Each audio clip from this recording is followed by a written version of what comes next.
полукровных пород и 2 кобылы русско-лисийской. Лошадей представляем, так как в связи с реконструкцией племенной деятельности этого центра распродаем лошадей полукровных высококровных пород, а также российских кобыл, которых мы хотим получить высокого качества в помеси современных породистых лошадей, а также связанные с племенной деятельностью. Итак, передание. Вот номер 41, Гроза от Айландера, рожденная полукровная. 41 бе ошол номерлерин жабыштып койсо болмок да. У нее один же ребенок, родившийся в апреле этого года от Айландера Вана. И следующая кобыла, полувозрастная англо-донская кобыла Амилада. Явный босс. За 16 лет плодовой деятельности она дала 11 живых жеребят.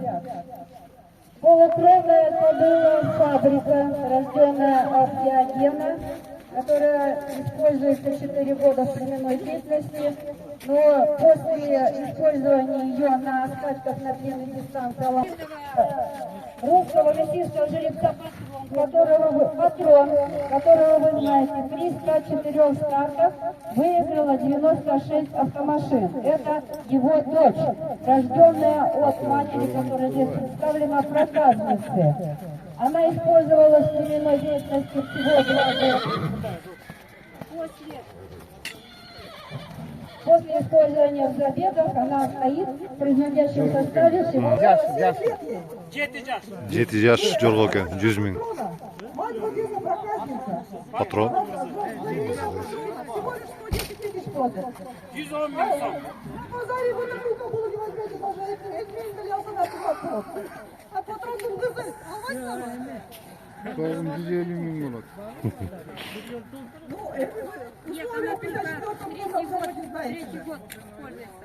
Çağılıp жүрмөн, байтал.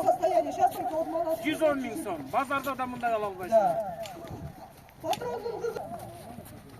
Самая плодовитая кобыла. действительно 2007 года. которая каждый год дает жеребят. 2007-го. 2007 жылы. 110 000 сом. Это мать, получается.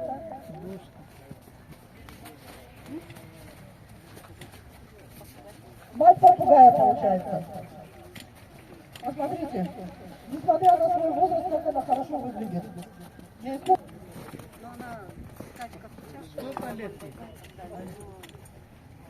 Отец Диоген, мать Буря. Буря — это... Буря, это вы помните, Дарановская дочка, 25 стартов, 25 побед, по-моему. Сколько лет? 80 000 сом. За 80 тысяч 80 отдается. 000 сом. Арзан. Ай, Ойлоңула. подумайте. Эртең уже организоватка киргенде 250 дейм. Вы сейчас откуда вам будете забирать на дорогу, сколько уйдет? Я сказал, 80 000 сом. Буря очень отличная, шикарная кобыла была. Отца детки, ее мать. Поэтому я и говорю. Дарановская дочка вообще железная кобыла была. Все знают. Hani Camila zaman. А Милана тоже полукровная. Англо Гончак. Отец Арман. Мать Бурбулгай. Отец Арман от Франца, Яиды. А мать донская кобыла. Вот именно. Camila da 130 000 сом. 130 000 сом. Ну, 2005 года. У нее это, но она каждый год дает жеребят. 11 жеребят уже дала. Цена всего лишь 130 тысяч, и она жеребая. Jirevaya.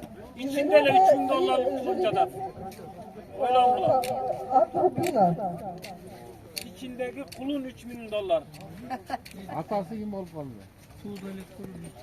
Кимдин атасы? İçindeki. İçinde Рубин. Рубин. Так, гроза. Gel. Бүгінгі аукционда тарықта кім қалат болды екен? Bir бeye сатып алып қана. Қапшықтылар бар болды екен интернетте. Полукровная кобыла 2019 года рождения, покрыта арманом.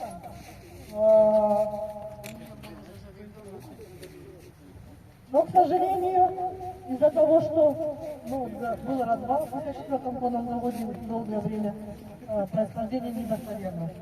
Из-за этого у нее и цена всего лишь 100 тысяч. 100 000 сом. Но зато же ребенок у нее внутри от армана получается. Аламан. Арман, это другой арман, это Айланд арман. Всего лишь 100 тысяч.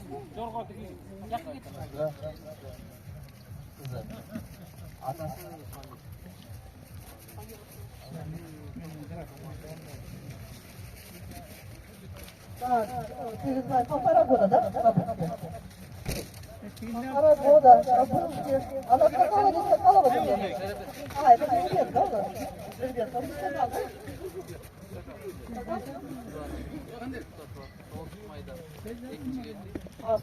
Два раза скакал, 9 мая был вторым, и в Карабалке был 4-м.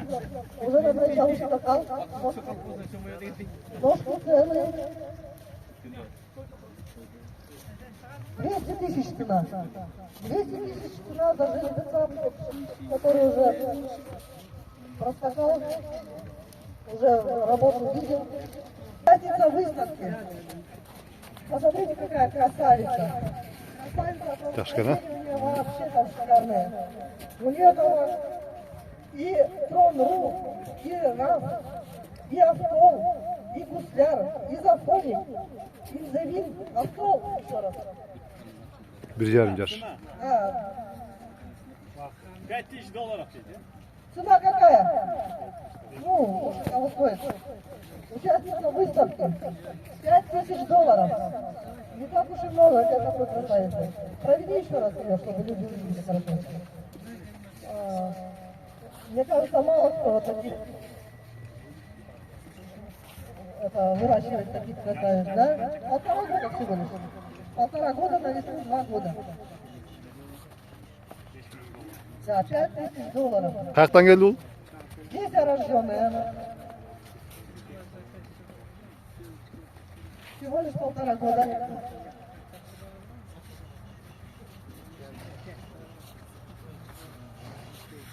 Отец Гранит от Грамма, Грамм сын Галактова. Мать Гранита Кассия, дочь Автола. Сама мать Ромашка, дочь Дузок. Дузок это польский жеребец, который идет к законнику. А сама мать Ромашки, дочь Ражмака.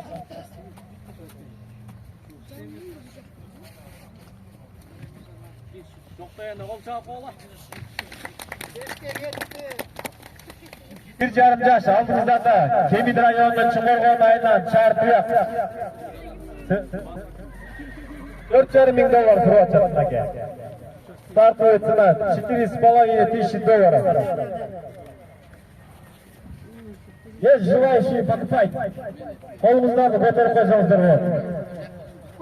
Егер де алам десеңіздер, байланышсаңыздар телефон нөмірлерін айтып бересіз.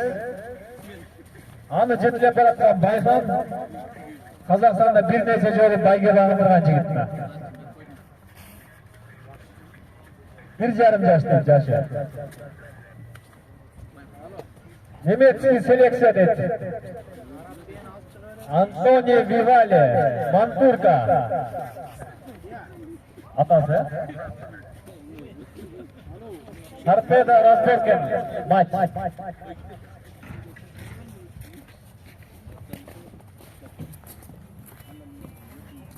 Желающийлер болса байланыш. Багио мастерица.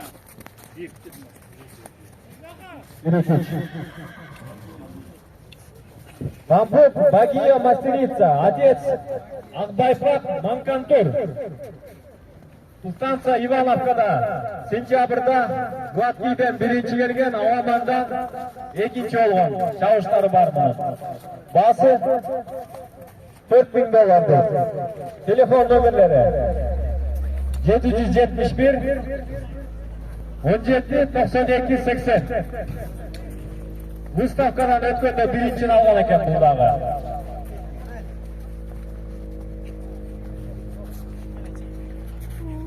Музыканты бар жылкыда бул. Латвияда да чалган, Алабанга да чалган. Токмоктон сен айтпадыңбы, бактың кайсы? А было жеребая. Жеребая чистокровным жеребцом.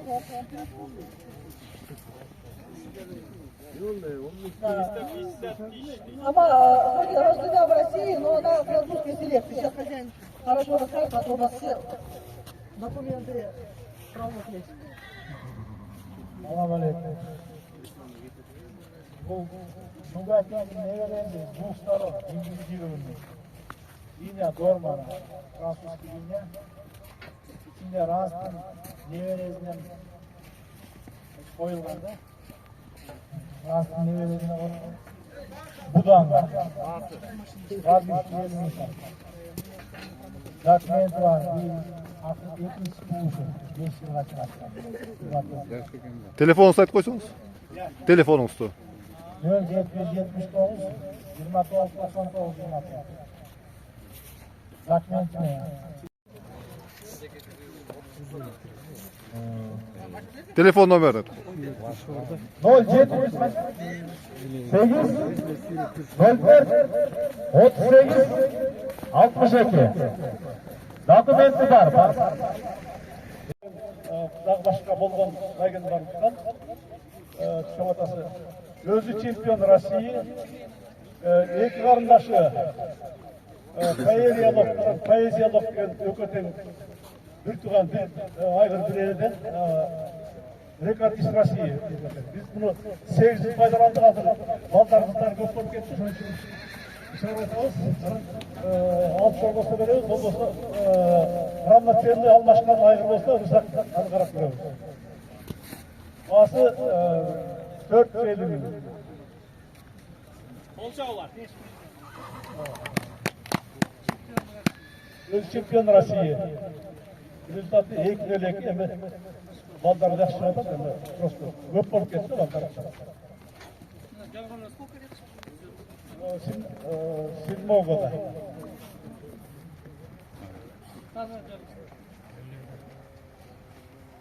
Құрметті көрермандар, мынакей контактный номерлерін жазыңыздар, бағасын өктіңіздер. Видеодан неметсе көріп көрсеңіздер мына иелерімен сөйлесіп бағасын сөйлесіп аласыздар. Араларыңыздар, қыз елім, мынакей бүгін жақсы